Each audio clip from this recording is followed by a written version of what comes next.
nesse instante agradecer por tudo que o Senhor tem nos feito, nos dado, adorá-lo na beleza da sua santidade, louvá-lo, engrandecê-lo e pedir que o Senhor fale ao coração de cada um de nós por meio desta palavra. No nome santo de Jesus. Amém. Eu queria deixar algo muito claro sobre a nossa campanha de oração que acontece aos sábados. Primeiro, acontece aos sábados porque é o dia que os irmãos estão folgados, então dá para os irmãos tirarem. Não tem nada a ver com questões espirituais, tá? O sábado podia ser domingo, podia ser segunda, terça, quarta, não importa qual é o dia. Podia ser qualquer um desses dias. A questão é que o sábado todo mundo está em casa, ou pelo menos a partir de meio-dia, né? Os irmãos que trabalham até sábado, meio-dia, de meio-dia para frente estão em casa.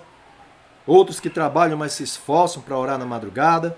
Então, assim, por que eu não ponho no domingo? Porque domingo já tem o culto, os irmãos têm os cultos nas suas congregações, nós na nossa e tal. E assim não atrapalha a vida de ninguém.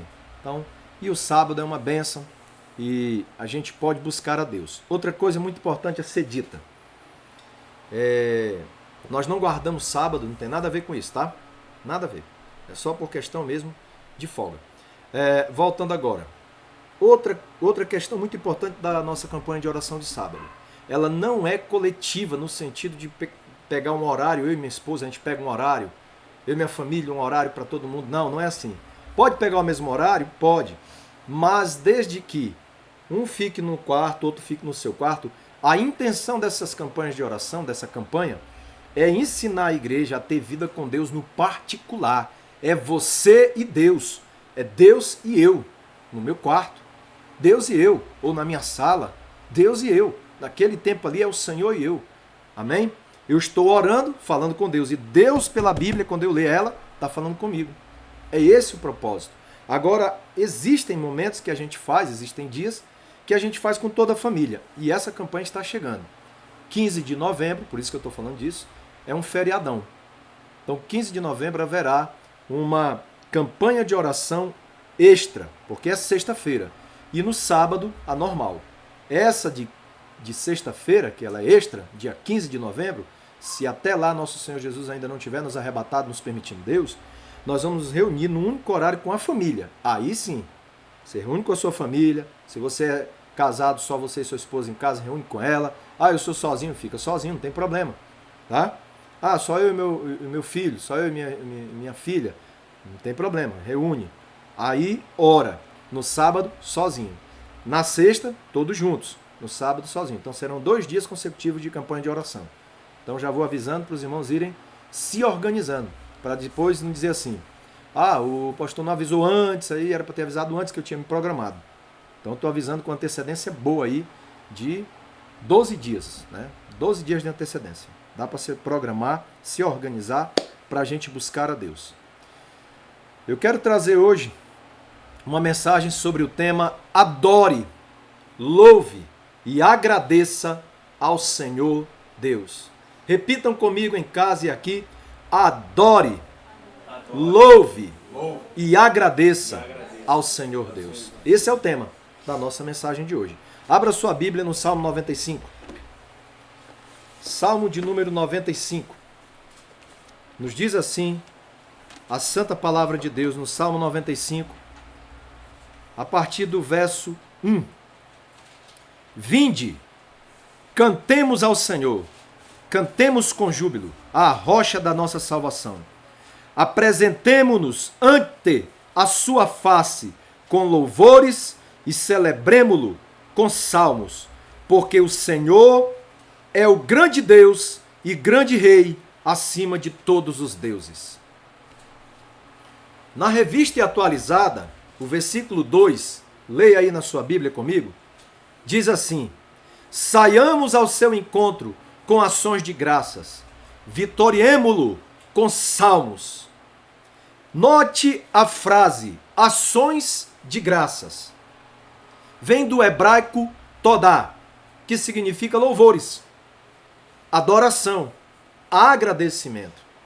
Todá, do hebraico, significa louvores, adoração e agradecimento. Por isso que ações de graça é pleno. Por quê? Porque está falando de louvor, de adoração e de agradecimento a Deus. Amém? Todá deriva do verbo hebraico yadar. Yadar significa dar graças, louvar. A raiz de yadar é yad. Yad significa mão. Desse modo, dar graças ou louvar a Deus inclui o levantar das mãos em gratidão a Ele. Por isso que nós podemos levantar as mãos no momento do louvor, no momento da oração, da gratidão, da adoração, porque estamos levantando mãos santas de gratidão, de adoração, de louvor. Amém? O Salmo 141, versículos 1 a 3. Abra comigo. Você está no Salmo 95, é só ir para frente um pouco. É o 141. Olha o que diz a Bíblia, a partir do verso 1 ao 3. Senhor, a ti clamo, escuta-me. Inclina os teus ouvidos à minha voz quando a ti clamar. Salmo 141, versículo 1 a 3. Suba, versículo 2 agora. A minha oração perante a tua face como incenso, e seja levantada as minhas mãos como sacrifício da tarde. Põe, ó Senhor, uma guarda à minha boca, guarda a porta dos meus lábios. Amém? Que o Senhor nos ajude a guardar os nossos lábios para saber o que estamos falando. Amém? Porque esses mesmos lábios são usados, essa mesma voz, para louvor, gratidão e adoração a Deus. Estamos aprendendo que ações de graças incluem louvores, adoração e gratidão. Ações de graças incluem o quê? Louvores, adoração e gratidão. Amém? Agora abra sua Bíblia em 1 João capítulo 2. Vamos lá para o Novo Testamento. Primeira carta de João. Você vai voltando lá de Apocalipse, volta, ó, Judas, né? 3 João, 2 João, 1 João, capítulo 2, versículo 18 diz: Filhinhos, esta é a última hora. E como ouviste que vem o anticristo, já muitos anticristos têm surgido, pelo que conhecemos que é a última hora. Em 1 João 2,18, vemos aqui que já é a última hora. Isso aqui ele escreveu, esse texto maravilhoso, sagrado, foi escrito ali pelo fim ali do primeiro século. Lembre-se, nós estamos no século 21. Então lá no primeiro século, final do primeiro século, por volta ali do ano 90 e pouco, tá? 97, 98, nos diz a Bíblia Sagrada que é já a última hora. É a última hora do corpo de Cristo nesta terra, a igreja. O corpo de Cristo, ou seja, a Assembleia dos Santos, a igreja do Senhor Jesus. Portanto, nós devemos dar uma ênfase maior a 3 valores bíblicos para a vida cristã. Nós temos que resgatar, temos que trabalhar o resgate desses 3 valores nesta última hora que compõe a vida cristã. O primeiro valor é a adoração. Eu percebo que as pessoas buscam o Deus, mas só porque querem a bênção do Deus que abençoa.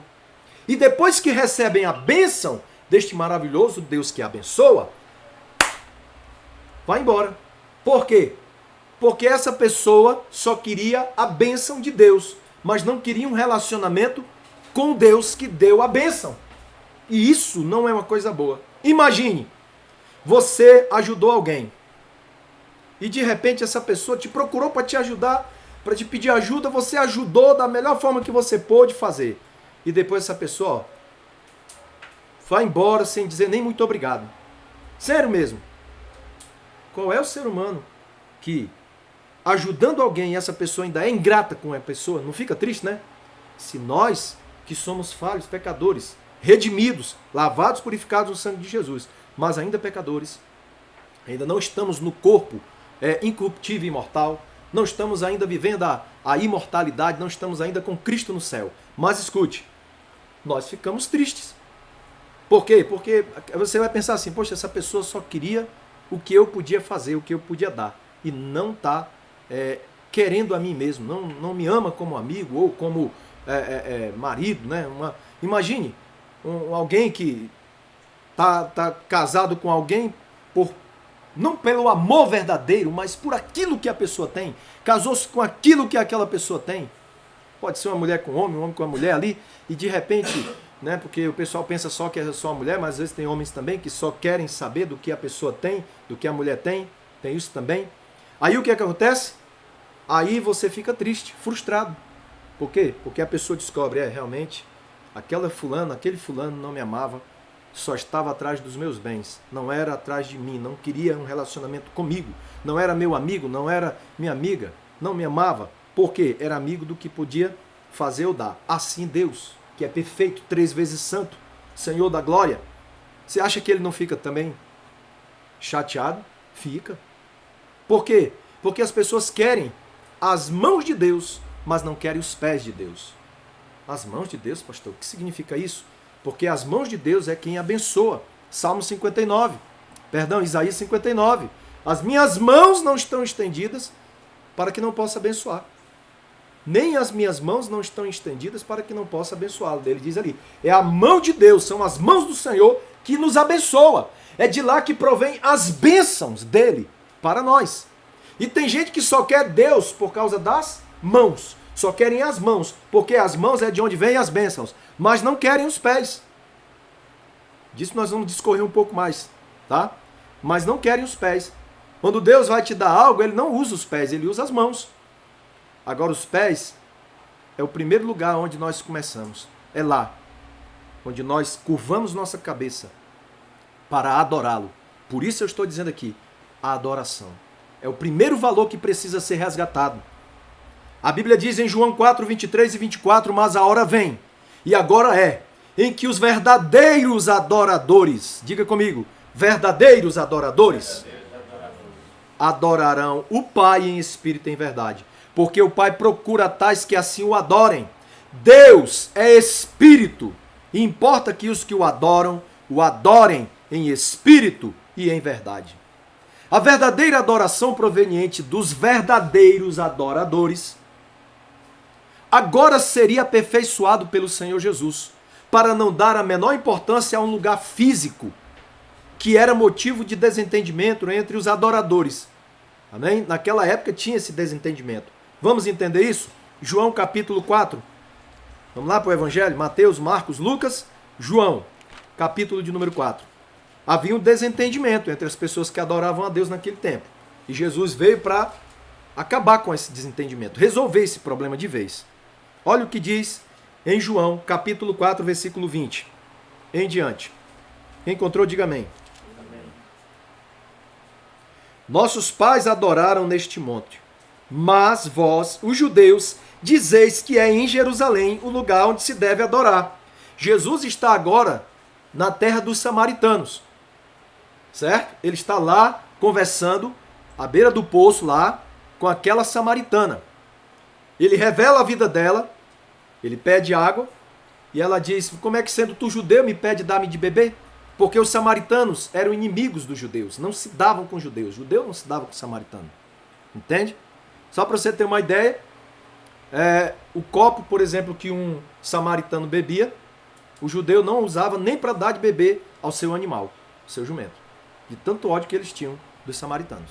Mas Jesus veio para quebrar esse ódio e trazer o amor verdadeiro entre eles. Trazer a unidade. Aí olha o que aconteceu. Ela fala para Jesus no versículo 19 que ele é um profeta. De fato, ele é o profeta. Aí ela vai e diz, nossos pais adoraram neste monte. Mas vós, os judeus, dizem que é em Jerusalém o lugar onde se deve adorar.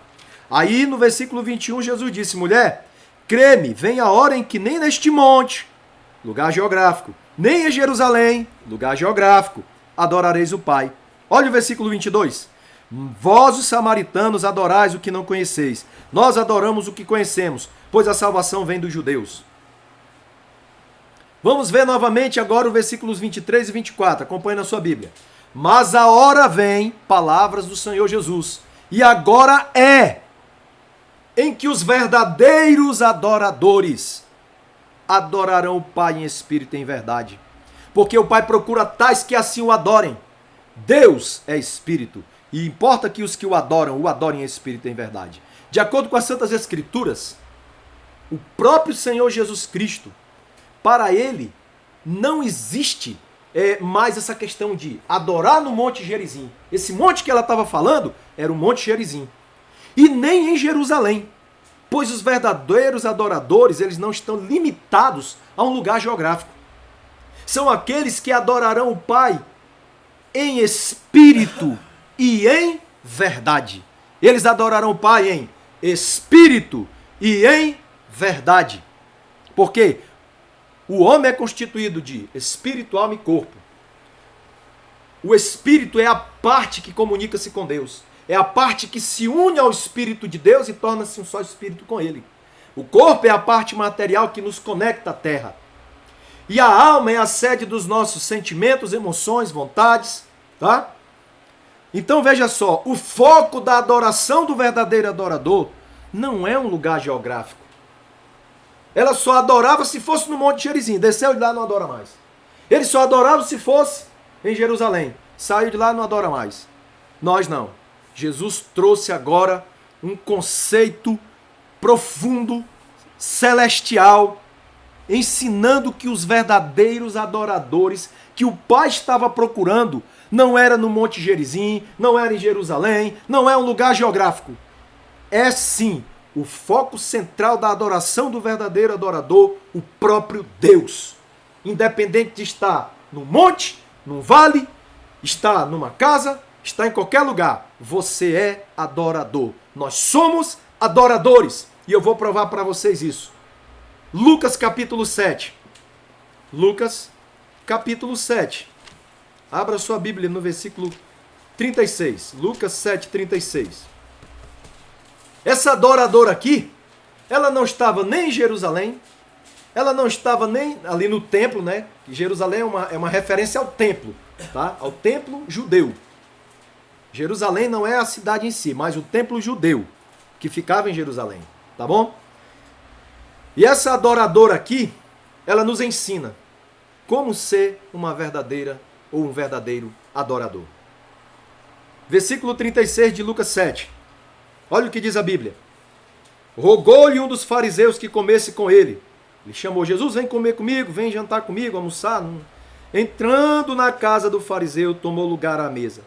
Certa mulher da cidade, uma pecadora, sabendo que ele estava à mesa do fariseu, levou o vaso de alabastro com unguento, e estando por detrás de seus pés, aonde? Aos seus... Aonde que essa mulher estava? Aos pés do Senhor Jesus. Lembra que eu falei naquela hora? Vou voltar um pouquinho. Tem pessoa que só quer saber das mãos de Deus. Mas qual é o lugar do adorador verdadeiro? Aos pés. As mãos dão, mas os pés não dão. Recebem a adoração. Quem está entendendo agora? Diga amém. Ficou claro? E estando por detrás, versículo 38, aos seus pés, chorando, olha aí, chorando, regava-os com suas lágrimas. Regou os pés do Senhor com lágrimas. Então os enxugava com os próprios cabelos, e os beijava, e ungia com unguento. Quando o fariseu que o tinha convidado viu isto, disse consigo mesmo, se este fosse profeta, saberia qual é a mulher que lhe tocou, pois é pecadora. Então ele falou só consigo, não falou para ninguém. Meu irmão, ele estava diante do profeta dos profetas. Ele estava diante do Deus Emanuel, o Deus que se fez homem e conhece o íntimo do coração de cada um de nós. Ele é a palavra viva que estava aqui na terra. E a Bíblia diz que a palavra do Senhor, palavra do Espírito Santo, é como a espada do Espírito Santo. A palavra de Deus tem como símbolo a espada do Espírito Santo, que penetra lá no profundo do íntimo do ser humano, lá na divisão das juntas e medulas, da alma e do espírito humano, e é capaz de discernir as intenções do coração. As intenções do coração. Se esse homem, ele falou consigo, né? Bem baixinho para ninguém ouvir. soubesse quem é essa mulher. Você é um pecador. Se ele for profeta, ele vai saber. Consigo próprio. Você pensa que Deus não conhece nossos pensamentos? Você pode esconder do homem, mas você não esconde as intenções do seu coração do Todo-Poderoso. Não esconde. Você esconde do homem, mas de Deus você não esconde, não.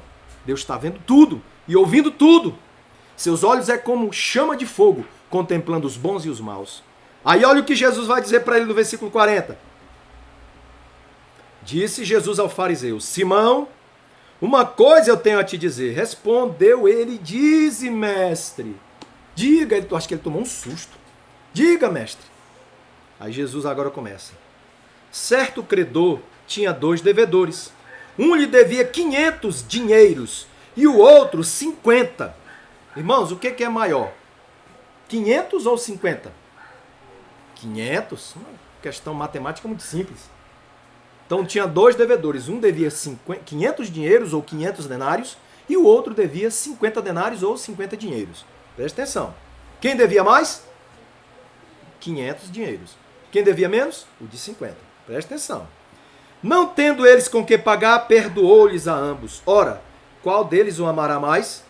Aí Simão analisou e disse: tenho para mim que é aquele a quem mais perdoou. Disse-lhe Jesus: julgaste bem. Então, se voltando para a mulher, disse a Simão: vês tu esta mulher? Entrei em tua casa e você não me deu água para os pés. Costume judaico. Ele não deu água para Jesus lavar os pés. Esta, porém, regou com lágrimas os meus pés e os enxugou. Foi com pano? Foi com o quê? Com os próprios cabelos da sua cabeça. Isso demonstra extravagante adoração. Extravagante adoração. Ou seja, aquela mulher, ao invés de usar água, ela usa as lágrimas. Pano não, os próprios cabelos. Porque ela não estava diante dos pés de qualquer um, mas diante do Deus Emanuel encarnado. Quem está entendendo, diga amém. O homem perfeito, humanamente falando, Jesus, perfeito. Mas ele tinha 2 naturezas e não podemos nos esquecer disso. A natureza divina, ele foi, ele é e sempre será Deus. E agora ele tem uma natureza humana. Ok? Aí o versículo 45. Não me deste ósculo, que é o beijo santo. Ósculo significa o quê? Beijo santo.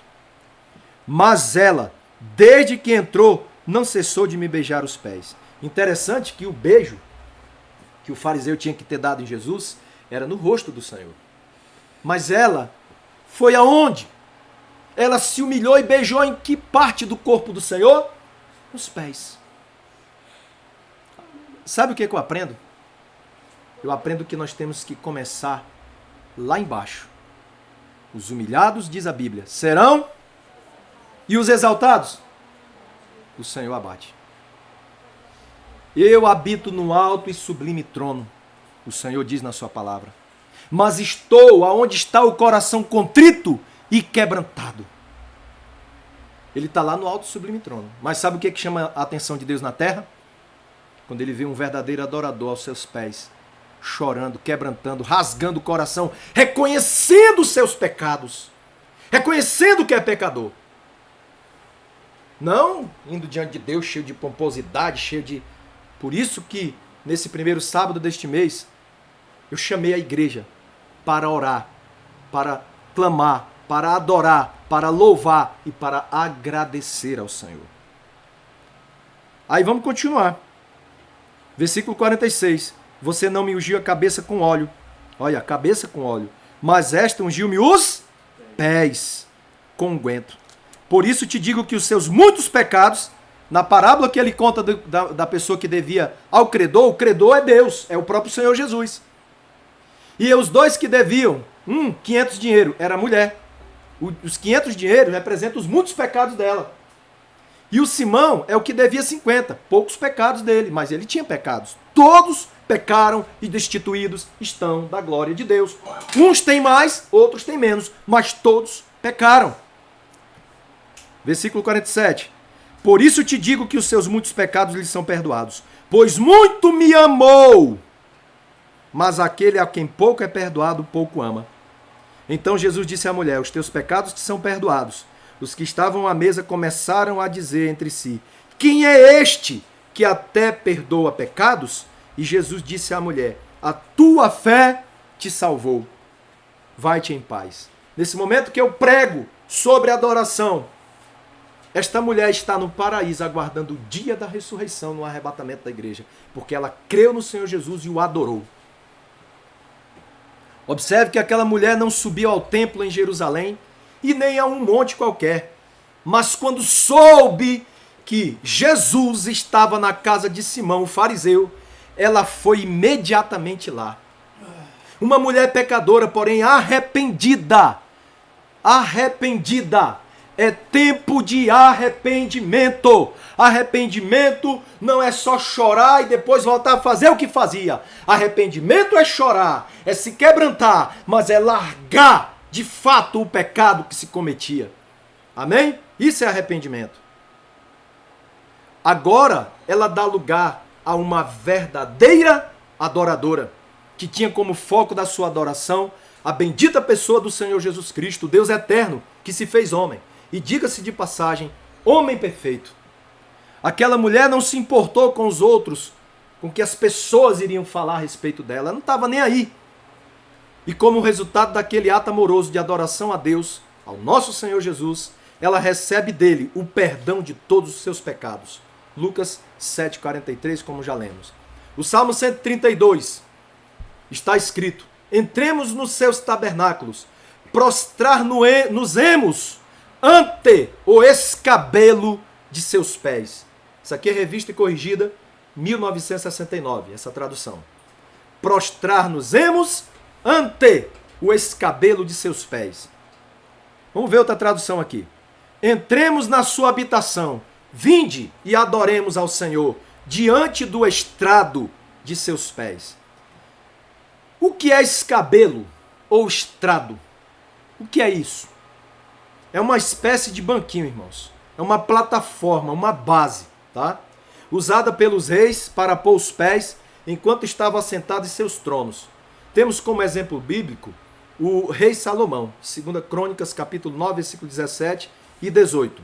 Ele tinha um trono com 6 degraus, a Bíblia diz, e um estrado de ouro apegado, colado ao trono. Então 6 degraus, o trono dele muito alto, mas ainda tinha um estrado, que quando ele sentava, ele colocava os pés em cima daquele estrado feito de ouro. Tá? Então é uma espécie, só para você entender, uma espécie de banquinho. Tá? Uma plataforma onde o rei colocava-se sentado no seu trono e os pés em cima desse estrado. Ao nos prostrarmos diante do escabelo ou do estrado dos pés do Senhor Deus, estamos demonstrando total submissão e nos sujeitando a Ele. Esse é um dos aspectos da adoração. Um dos aspectos da adoração. Amém? Olha o que diz o Salmo 99, versículo 5.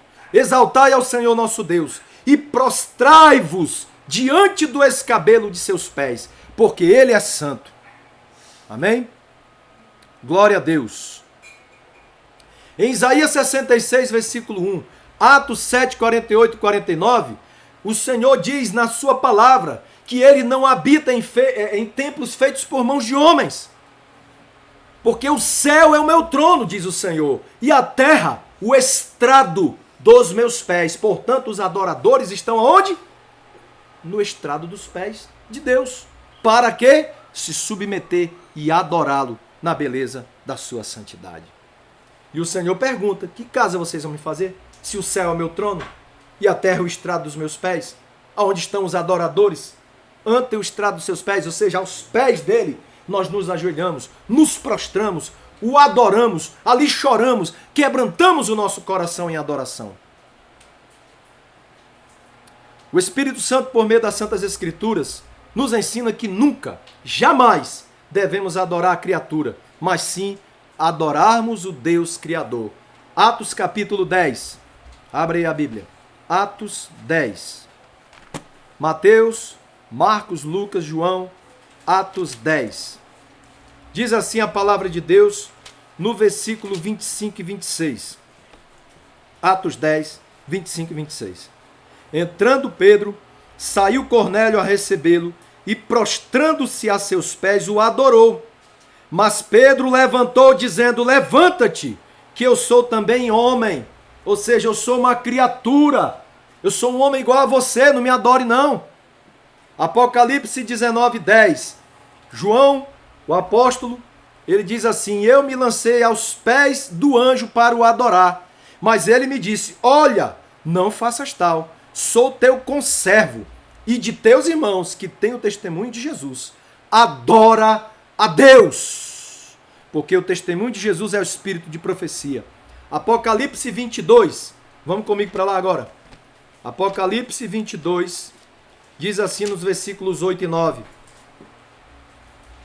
Eu, João, sou quem ouviu e viu estas coisas, e havendo-as ouvido e visto, me prostrei aos pés do anjo que me mostrava essas coisas para adorá-lo. Então ele me disse: olha, não faças isso. Já é outro anjo, viu? Sou conservo teu e de teus irmãos, os profetas, e dos que guardam as palavras deste livro. Repita comigo agora. Adora a Deus. Devemos adorar a Deus. Amém? E não a criatura, mas o Deus Criador. Temos que entender, meus irmãos, que Deus não precisa da nossa adoração. Eu vou repetir. Entenda, amada igreja. Deus não precisa da nossa adoração. Porém, Ele é merecedor de toda a nossa adoração. Olha a diferença. Deus não precisa da nossa adoração. Ele é merecedor de toda a nossa adoração. Salmo 29:2 diz: dai ao Senhor glória devida ao seu nome. Adorai o Senhor na beleza da sua santidade. Agora você entende porque sempre eu estou falando beleza da santidade. É por causa do Salmo 29. Adorai o Senhor na beleza da sua santidade. Vamos dizer comigo? Vamos repetir? Adorai o Senhor na beleza da sua santidade. Outra tradução diz: atribuam ao Senhor a glória que o seu nome merece. Ele merece ser adorado.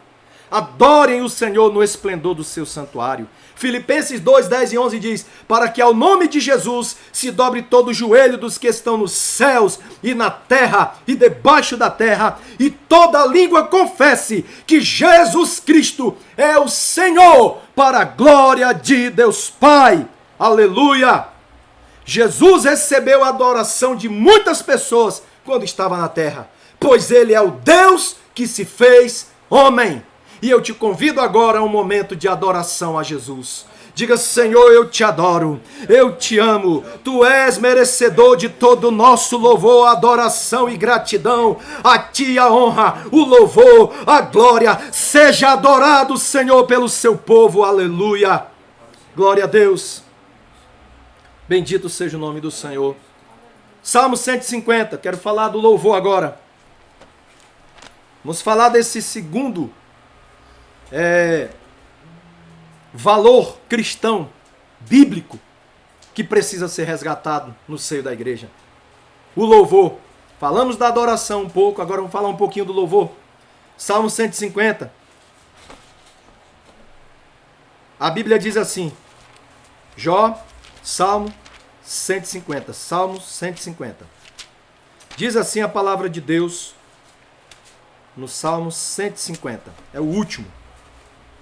Louvai ao Senhor, louvai a Deus no seu santuário, louvai-o no firmamento do seu poder, louvai-o pelos seus atos poderosos, louvai-o conforme a excelência da sua grandeza, louvai-o com o som da trombeta, louvai-o com saltério e com harpa, louvai-o com adufes e danças, louvai-o com instrumentos de cordas e com flauta, louvai-o com símbolos sonoros, louvai-o com símbolos altissonantes. Tudo que tem fôlego, louve ao Senhor. Louvai ao Senhor.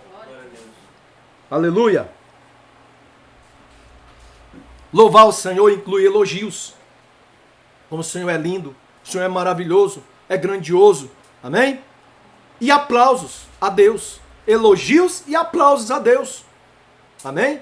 Você está louvando a Deus aí, dando aplausos para Ele, cantando, adorando, louvando, cantando para Ele. Você está lá no seu quarto, né? No culto, louvando Ele. Sabe, irmãos, nós precisamos usar o nosso corpo não para o pecado, mas para o louvor, adoração ao nosso Deus. Amém? através do louvor, enaltecemos ao Senhor. Êxodo 15 diz que Moisés, Miriam e todo o povo louvaram ao Senhor quando o Deus abriu o mar vermelho e Israel passou. Amém? Abra comigo lá em Êxodo 15. Gênesis, Êxodo, versículo 15, versículo 20, apenas o 20. Apenas o versículo 20, diz assim: Então Miriam, a profetisa, irmã de Arão, tomou um tamborim, e todas as mulheres saíram atrás dela com tamborins e com danças. O versículo 21. E Miriam lhes respondia, cantai ao Senhor, pois sumamente se exaltou e lançou no mar o cavalo e os seus cavaleiros. Então todo mundo dançando, louvando ao Senhor pelas bênçãos que o Senhor lhes deu, de grande livramento. Em Lucas 1, 46 ao 56, relata o louvor de Maria, em forma de cântico, quando ela estava virgem e grávida do Senhor. Ah, esse texto eu faço questão de ler. Meu Deus, que texto maravilhoso. Lucas 1, Mateus, Marcos, Lucas. Aí já vamos terminar essa segunda parte. Lucas 1, 46. Lucas 1, 46. Olha o que diz a Bíblia. Disse Maria: A minha alma engrandece ao Senhor, o meu espírito se alegra em Deus, meu Salvador, pois olhou para a humildade da sua serva. Desde agora todas as gerações me chamarão bem-aventurada, pois grandes coisas me fez o poderoso, santo é o seu nome. A sua misericórdia é de geração em geração sobre os que o temem. Com o seu braço agiu valorosamente, dispersou os que no coração alimentavam pensamentos soberbos. Depôs dos tronos os poderosos e elevou os humildes. Encheu de bens os famintos e despediu vazios os ricos. Auxiliou a Israel seu servo, recordando da sua misericórdia, para com Abraão a sua descendência para sempre.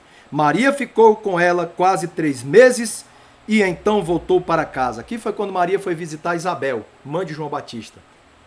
E aí, no ventre de Isabel, o menino se moveu. E aí elas começaram a adorar a Deus ali, a louvar. E aí Maria começou a dizer palavras maravilhosas. Isabel começou também ali a louvar a Deus. E Maria veio com o seu cântico de louvor a Deus. Ela estava virgem e grávida sobrenaturalmente pelo poder de Deus, do nosso Senhor e Salvador Jesus Cristo. E por último, gratidão. Gratidão. Sentimento de lembrança e agradecimento por um bem recebido em relação a quem lhe deu. É a qualidade do que é grato. 1 Tessalonicenses 5,18 diz: Em tudo dai graças, porque esta é a vontade de Deus em Cristo Jesus para convosco. A palavra graça tem alguns significados, e esse daqui, ó, graça, significa gratidão. Tem outro significado, graça também. O contexto vai determinar o significado. Por exemplo, em tudo dai graças. Qual é o contexto aqui? Gratidão. Entendemos que o contexto aqui está ensinando que a palavra graças aqui é gratidão. Em tudo dai graça, ou seja, em tudo sejam agradecidos. Digam obrigado a Deus, porque esta é a vontade de Deus em Cristo Jesus para convosco. A vontade de Deus não é que o crente fique reclamando e murmurando, mas que o crente dê graças a Deus. Amém? Seja grato nas suas orações, agradeça. Tem crente que vai diante de Deus já se ajoelhando e pedindo. Epa, tá errado. Se ajoelhe e adore. Primeira coisa, adore. Primeiramente, vamos lá. Primeiro de tudo, eu faço assim, por isso eu estou ensinando, porque a Bíblia ensina assim. Primeiro de tudo, confesse os pecados a Deus. Segundo, adore. Terceiro, louve. Seja grato. Aí sim, comece a pedir a Deus. Comece a pedir. Amém? Mas não vá chegando lá no seu tempo que você tem 1 hora ali, já chegando, meu Deus, abençoa fulano, ciclano, me dá isso, me dá aquilo, meu Deus. Não. Não é assim não. Chegue diante de Deus humilhado, quebrante seu coração, confesse seus pecados. Depois, humilhou, adore. Fique um tempo em adoração, chore, quebrante seu coração na presença de Deus. Depois, louve, cante, bata palmas, dance para o Senhor. E depois, o que você vai fazer? Aí, agradeça. Meu Deus, obrigado por isso, obrigado por aquilo. Agora sim vou pedir. Comece a pedir a Deus. Peça ao Senhor. Amém? Colossenses 3,14 diz: E sobre tudo isto revestivos de amor, que é o vínculo da perfeição. e a paz de Deus, para a qual também foste chamados em um corpo, domine em vossos corações. E sede agradecidos. Aqui está muito claro. Está claríssimo, como a luz do sol do meio-dia. E sede agradecidos. Colossenses 3,14 diz o quê, irmãos? E sede agradecidos. Vamos repetir? E sede agradecidos. Vou dar um exemplo bíblico de gratidão em Lucas 17. Você está no capítulo 1, vai para o 17 agora. Lucas 17. Estamos caminhando para a finalização. É a última parte dessa mensagem, o último valor cristão bíblico que deve ser resgatado pela igreja. O valor da gratidão. Já falamos da adoração, já falamos do louvor, agora estamos falando da gratidão. Amém? 17:11. Indo ele, que é Jesus, a Jerusalém, passou pelo meio de Samaria e da Galiléia. Entrando em certa aldeia, lhe saíram ao encontro 10 leprosos, os quais pararam de longe e clamaram: Jesus, mestre, tem misericórdia de nós. Jesus, os vendo, disse-lhes: ide mostrai-vos aos sacerdotes. Indo eles, ficaram limpos. Um deles, vendo que estava limpo, curado, voltou glorificando a Deus. A lei dizia que quando um leproso ficasse curado, ele tinha que se apresentar, a lei mosaica dada por Deus a Moisés, que ele tinha que se apresentar ao sacerdote, e o sacerdote declarava ele limpo publicamente. Aí ele saía da aldeia dos leprosos e voltava ao convívio social das pessoas que não estavam doentes, porque a lepra era contagiosa, como até hoje, né? Então, irmãos, Jesus disse: vão e se mostrem aos sacerdotes. Quantos eram? 10. Foram se mostrar ao sacerdote. Aí o sacerdote cumpriu ali a lei de Moisés, tudo direitinho. Aí um olhou e disse: rapaz, eu estou curado mesmo. Os outros olharam e ficaram curados, ó. Foram embora. Mas esse voltou. Ele foi e fez tudo que Jesus falou. Mas ele não foi embora para a casa dele. Ele voltou ao Deus que o curou. Lembra quando eu falei das mãos? Gente que só quer a mão de Deus. Mas esse não. Ele não queria só as mãos de Deus. Ele estava também interessado nos pés. Vou provar como ele estava interessado nos pés. Versículo 16. Versículo 15. Um deles, vendo que estava são, voltou glorificando a Deus em alta voz. 16. E caiu aos pés de Jesus, com o rosto em terra. Sinal de adoração, de submissão, de quebrantamento, dando-lhe graças. O contexto aqui da palavra graça é gratidão. Gratidão. Muito obrigado, Senhor. Se ele falasse português, ele diria, chorando, quebrantado, porque não tinha cura como até hoje não tem. Ele teria dito: Senhor, se ele falasse português, muito obrigado. Muito obrigado porque o Senhor me curou, me limpou. E este era judeu? Samaritano. Jesus perguntou: não foram 10 os que foram limpos? Onde estão os 9? Viu como Deus se importa? Não é à toa que a Bíblia fala várias vezes que nós temos que ser gratos. Não é à toa dos versículos anteriores que eu li. Sede agradecidos. Porque, olha esse versículo aqui, meu irmão, eu gosto muito desse versículo. Em tudo dai graças, porque esta é a vontade de Deus. Deus se importa sim. Receber uma bênção, por menor que seja, obrigado, Senhor. Tem gente que compra um bombom, se esquece. Esse mesmo que não dá glória a Deus com bombom, também não vai dar glória a Deus quando fizer uma grande feira. Agradeça a Deus por tudo, pelo que você calça, pelo que você veste. Seja grato por tudo. Amém? Vamos continuar. Não houve quem voltasse para dar glória a Deus, senão esse estrangeiro. Quer dizer, nenhum judeu voltou dos 9 curados. Por quê? Coração ingrato. E isso deixou Deus triste e chateado. Então lhe disse, para terminar agora: levanta-te e vai, a tua fé te salvou. No campo da imaginação, entre comigo no campo da imaginação. Digamos que pudéssemos conversar com alguns irmãos da Bíblia. E assim fizéssemos a seguinte pergunta para cada um deles: pelo que você é grato a Deus? Abraão responderia: eu sou grato eu agradeço ao meu Senhor Deus pela vida de Isaque. Moisés, o que ele diria? Pelos muitos milagres que o Senhor fez no deserto. Ana, eu sou grata a Deus por abrir a minha madre e nasceu o meu primeiro filho Samuel, que se tornou um grande profeta de Israel. Bartimeu, eu agradeço a Deus por ter me curado da cegueira.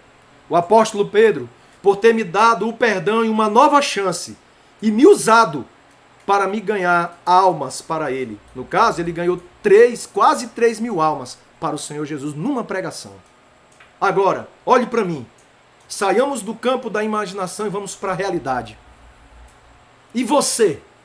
Você que me ouve, crente e ouvinte da palavra de Deus, pelo que você é grato a Deus? Talvez você possa responder para mim: eu tenho passado por tantos problemas que eu perdi já as esperanças. Vamos ouvir o que o Espírito Santo tem a nos dizer nessa hora? Lamentações de Jeremias, capítulo 3. Lamentações de Jeremias. Isaías, Jeremias, Lamentações. Capítulo 3, versículo 21. E aí nós vamos orar. Quando você procura, Isaías, começa lá em Isaías, que é mais fácil.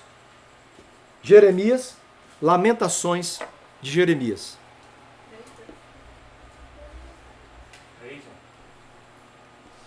3, 21 a 26. Diz assim a palavra de Deus: Entretanto, disto me recordo e, portanto, tenho esperança. Tem uma música baseada neste texto bíblico que diz assim: quero trazer à memória aquilo que me dá esperança. Isaías, Jeremias, Lamentações de Jeremias, capítulo 13, versículo 21. Tem até uma música, acho que do Diante do Trono, antiga, que diz assim: quero trazer à memória aquilo que me dá esperança. Eu quero trazer à memória. Então, trazer à memória aquilo que me dá esperança. Lembre-se, o povo tinha sido levado cativo para ficar 70 anos preso ali na Babilônia. Ok? Mas ele disse: entretanto, disto me recordo, me lembro, e portanto tenho esperança. Versículo 22 de Lamentações 3. As misericórdias do Senhor são a causa de não sermos consumidos, pois as suas misericórdias não têm fim. Novas são a cada manhã. Grande é a tua fidelidade. A minha porção é o Senhor, diz a minha alma. Portanto, olha a esperança novamente. Esperarei nele. Bom é o Senhor para os que nele esperam. Olha aí a palavra esperança. Veja, Deus, o Espírito Santo está falando com você. Não perca a esperança. Bom é o Senhor para os que nele esperam, para a alma que o busca. Bom é ter esperança e aguardar em silêncio a salvação do Senhor. Terminamos aqui esta mensagem. Escute. Se é de você abrir a boca para murmurar, para reclamar, espraguejar, fique calado. Fique em silêncio. Mas é ficar em silêncio, calado, para não murmurar, para não reclamar. Abra sua boca para glorificar a Deus mesmo diante das intempéries, mesmo diante das aflições, dos problemas. Abra sua boca e adore, e louve, chore, rasgue o coração. Conte para Deus o que se passa na tua alma. Porque eu quero te dizer, você não perdeu a esperança, porque Cristo em nós é a esperança da glória. Por isso eu vos digo, preparai-vos, pois o Senhor Jesus virá nos arrebatar. Eu guardo esta esperança em meu coração. E lá no versículo 18, a Bíblia diz, de 1 Tessalonicenses 4, portanto, consolai-vos uns aos outros com estas palavras. Consolai-vos uns aos outros. Que palavras são estas? As palavras de esperança. Que palavra de esperança é esta? De nós sermos arrebatados, termos o nosso corpo transformado, amém? E estaremos para sempre com o Senhor. Por isso a Bíblia diz, em Apocalipse capítulo 22, versículo de número 7. Esse eu faço questão de ler. Faço questão de ler. Eis que cedo venho. Bem-aventurado aquele que guarda as palavras da profecia deste livro. Versículo 12. Eis que cedo venho. A minha recompensa está comigo para dar a cada um segundo a sua obra. Eu sou o Alfa e o Ômega, verso 13. E o primeiro e o último, o princípio e o fim. 22. Aquele que dá testemunho destas coisas diz: certamente cedo venho. Amém. Vem, Senhor Jesus.